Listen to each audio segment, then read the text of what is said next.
మా ఇంటి దగ్గరకు వచ్చిండు. సరే వాళ్ళ ప్రసారం వాళ్ళు చేసుకుంటున్నాను. భార్య గట్టు కూడా తన్ని వచ్చిండు.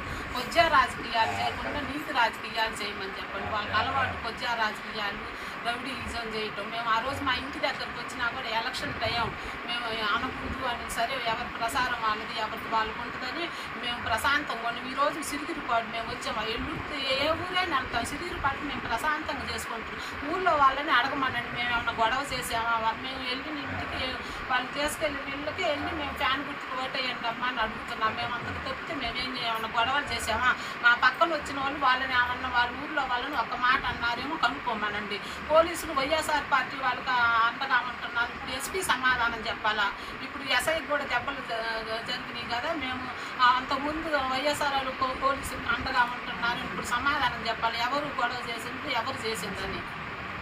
కొద్దిగా రాజకీయాలు చేయకుండా నీతిగా చేయమని చెప్పండి. బ్రహ్మారెడ్డి ఆడవాళ్ళ మీద ప్రతాపం ఉంటే మా వారి మీద చూసుకోమని, మగవాళ్ళు ఉన్నప్పుడు చూసుకోవాలా. వాళ్ళు కొద్దిగా రాజకీయాలు ఆడవాళ్ళ మీద ఎగబడి కొట్టడం ఏంటి అసలు? మేము ఇన్ని రోజుల నుంచి ఇన్ని ఊర్లలో వెళ్తున్నాం, చూడండి ఏ ఊర్లోనైనా ఒక్క గొడవ నన్ను అన్నా కూడా మేము పట్టించుకో. అనంతరమ్మ మనం ఓటు అడగడానికి వచ్చిన వాళ్ళు సరే అనుకుంటాం, నువ్వు గమ్మును రాని మేము వెళ్ళకుండా గమ్మును వచ్చేస్తాం. మేము సిరిగిరిపాటు అంత వాళ్ళకి అంత గొప్ప, మాకు రారా మాచెల్ల రారా, వాళ్ళు మాచెల్లో తిరగరా, వాళ్ళదేనా సిరిగిరిపాడు, మాకు లేరా? నీతికి చేయమని చెప్పండి బ్రహ్మారెడ్డికి. వాళ్ళకి మట్టలు చేసే అలవాటు, ఆడవాళ్ళ మీద ఎగబట్టం చేయటం వాళ్ళకి అలవాటు. సబ్స్క్రైబ్ చేయండి. Please do subscribe to. Please like, share and subscribe to top Telugu TV. Top Telugu TV. Top Telugu TV.